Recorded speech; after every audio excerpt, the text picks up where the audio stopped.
आप देख रहे हैं डीडीआर न्यूज में हूँ आपके साथ दीनानाथ यादव। इस समय मैं उत्तर प्रदेश के बड़हलगंज जिले के मड़करी गांव में उपस्थित हूँ। यहाँ पर लक्ष्मी सर्व विकलांग सेवा संस्थान में मेरी उपस्थिति है। इसके पहले भी मैंने एक बार इस संस्थान की वीडियो आपको दिखाने का प्रयास किया था। अब फिर मेरी दोबारा यहाँ उपस्थिति हुई है। आने का कुछ कारण भी है, विशेष तौर पे इस गर्मी के मौसम पे मैंने आने का एक बार कहा था कि मैं दोबारा जरूर आऊंगा। आइए मैं सीधा लेके चलता हूँ संस्थान के बच्चों के पास, फिर उसके बाद मैं यहाँ के मैनेजमेंट के द्वारा आपको दिखाऊंगा कि इस मैनेजमेंट के द्वारा इन बच्चों का देखभाल कैसे किया जाता है। आइए, ये विकलांग बच्चे हैं, इनसे मेरी दोबारा मुलाकात हो रही है। ये बच्चे विकलांग हैं, मानसिक रूप से थोड़े हल्के हैं, लेकिन देखिए ये मुझको भी पहचान गए। पहचान रहे हो हमको? देखिए इन बच्चों को ये मुझे पहचान रहे हैं। मानसिक रूप से अर्ध विक्षिप्त हैं, विकलांग हैं, देखिए। और लेकिन फिर भी इनकी देखिए इनकी शक्ति कितनी अच्छी है कि मुझे पहचान रहे हैं। इन बच्चों को एक बार दिखाइए। इन बच्चों के रहने के लिए यहाँ पे बेड की व्यवस्था की गई है, बिस्तर की व्यवस्था की गई है। ठंडी के महीने में इनको ओढ़ने के लिए कंबल दिया गया था। एक कंबल भी अभी भी इनके बेड पे पड़ा हुआ है। आपको इस कमरे के अंदर एग्जॉस्ट फैन भी दिख रहा होगा, और इन बच्चों को इस कमरे के अंदर 4 फैन लगे हुए हैं। कैमरामैन से कहेंगे कि जरा फैन को दिखाइए। इन बच्चों को टेम्परेचर मेंटेन करने के लिए एक कमरे में 4 फैन, खिड़कियां, खुले दरवाजे, सब कुछ मौजूद है। मैं अगले कमरे में लेके जाऊंगा आपको, और भी बच्चे यहाँ पे मौजूद हैं। देखिए ये सब बच्चे, ये सब मेरे दूसरी हमारी मुलाकात है, और ये सब बच्चे मुझे पहचान रहे हो? देख लो, ये बच्चे मुझे पहचान रहे हैं। आज से लगभग 3-4 महीने पहले, 6 महीने पहले मेरी यहाँ पे आना हुआ था। यहाँ पे सबसे बड़ी बात यह है कि बच्चों के लिए जो रहने की व्यवस्था की गई है, यहाँ पे इनके लिए जो एक बेड में लगभग हर कमरे में 8-10-12 बेड है, और कोई खुला वातावरण है। इनको खुला फैन के नीचे इनको बनाया गया है, रहने की व्यवस्था की गई है।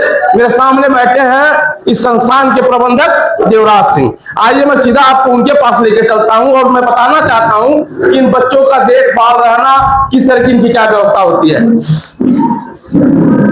प्रबंधक जी, हमारी आपकी दूसरी मुलाकात है। मैंने कहा था कि एक बार और आऊंगा आपके संस्थान पे।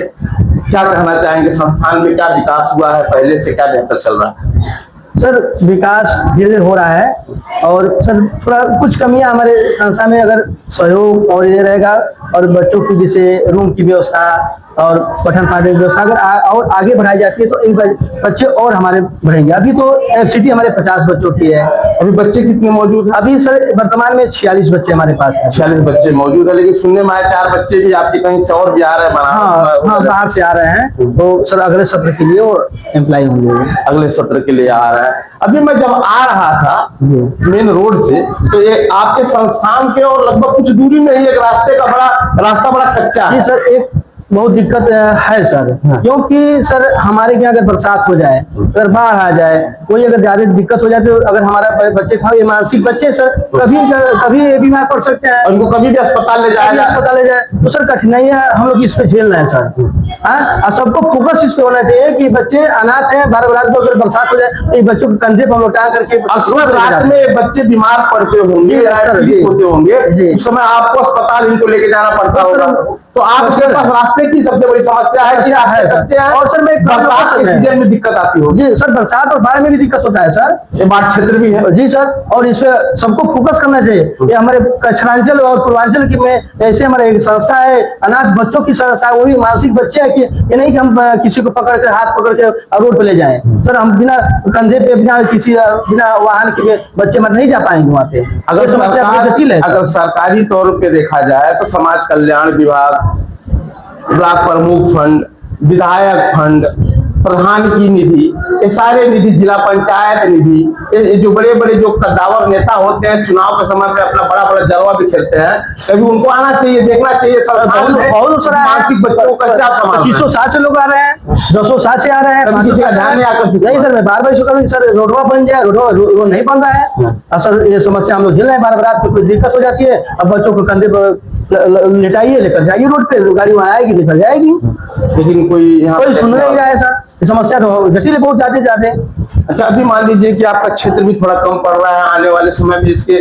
इसके विकास के लिए क्या लक्ष्य सर है आपके? अगर विकास अगर हमारे बच्चे बढ़ेंगे तो सर इसकी व्यवस्था बनाई जा रही है। ये देखिए डेस्क बेंच और जो फर्नीचर का काम हो शुरू किया करा है। अगर इस सब के लिए बढ़ोतरी के लिए कि अगर आप लोगों का सहयोग और हमारे अधिकारियों का सहयोग अगर मिलेगा तो इसको आगे प्रगति हम बढ़ाएंगे सर। बच्चे मानसिक रूप से विकलांग हैं, जी सर। लेकिन आपको एक गार्जियन के तौर पे आप लोग का पूरा जो आदेश है, इंट्रोडक्शन जो आप दे रहे हैं इनको आदेश, जी। वो सारा मानते हैं। कैसे संभालते हैं, कैसे इनमें आत्मीयता आप अपना लाते हैं? सर जैसे हमारे क्या जो ट्रेनर है, जैसे हमारे क्या जो शिक्षक हैं वो स्पेशल बीड है हमारे मानसिक बच्चों के लिए, वो उनके माध्यम से और बच्चों को जैसे कि प्रशिक्षण कराकर इनको स्वावलंबी बनाना है। कितने स्टाफ काम कर रहे हैं? सर, इन हमारे 46 बच्चों के ऊपर कितना स्टाफ? सर इसमें वर्तमान शासन द्वारा 13 स्टाफ हमारे हैं और 4 विजिट भी हमारे हैं लोग, डॉक्टर से लेकर फिजियोथेरेपिस्ट योगा वाले हैं लोग।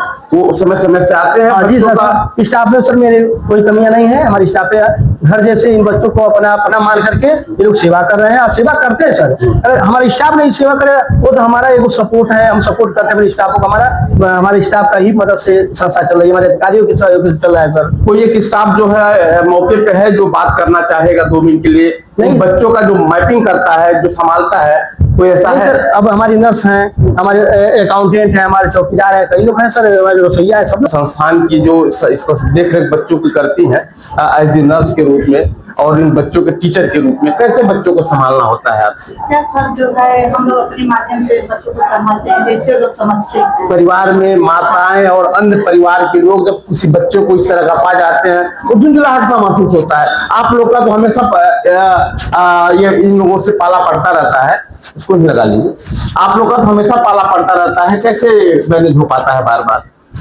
बच्चे तो हमेशा परेशान करते होंगे। हाँ सर, परेशान तो करते हैं लेकिन हम लोग अपने हिसाब से लोगों को संभाल लेते हैं, संभल जाते एक हैं। आत्मीयता सा बन गया होगा सारे हाँ, बच्चे हाँ। आपको समझ जाते हैं, आप किन बच्चों की क्या जरूरत है, बच्चा क्या करना चाहता है, आप अच्छी तरह समझ जाते हैं। हाँ समझ जाते हैं हम लोग बता देते हैं। जो लोग हम नहीं समझ पाते हैं तो कई बार रिपीट करते हैं हम लोगों से कि मतलब तुम कहना क्या चाहते हो, क्या तुमको चाहिए, क्या तुमको खाना है, पहनना है, क्या तकलीफ है, सारी बात हम लोग समझ लेते हैं। अरे लगभग हम 5-6 साल से यहाँ हैं, प्रॉपर देख रहे हैं इन सबों को। मतलब हम लोगों की भाषा जो है हर बच्चों को आपने एक आंकड़ा लगा लिया बच्चा क्या करना हाँ, चाह रहा है। हाँ सर है। देखिए, जितने लोग हैं सब लोग समझ जाते हैं, ऐसी बात नहीं है। सारे लोग मतलब हम लोग समझ लिए हैं, जान लिए हैं कि इन सबों को कैसे मोटिवेट करना है, कैसे इन सबों को रखना है। ऐसे बच्चों को संभालने के लिए बहुत बड़ा दिल होना चाहिए, बहुत बड़ा दया और करुणा जिसके पास होता है वैसे लोग ही इन बच्चों के पास रह सकते हैं। बाकी क्या कहेंगे कैमरे के उस पार से मेरे साथी मैं दीनानाथ है।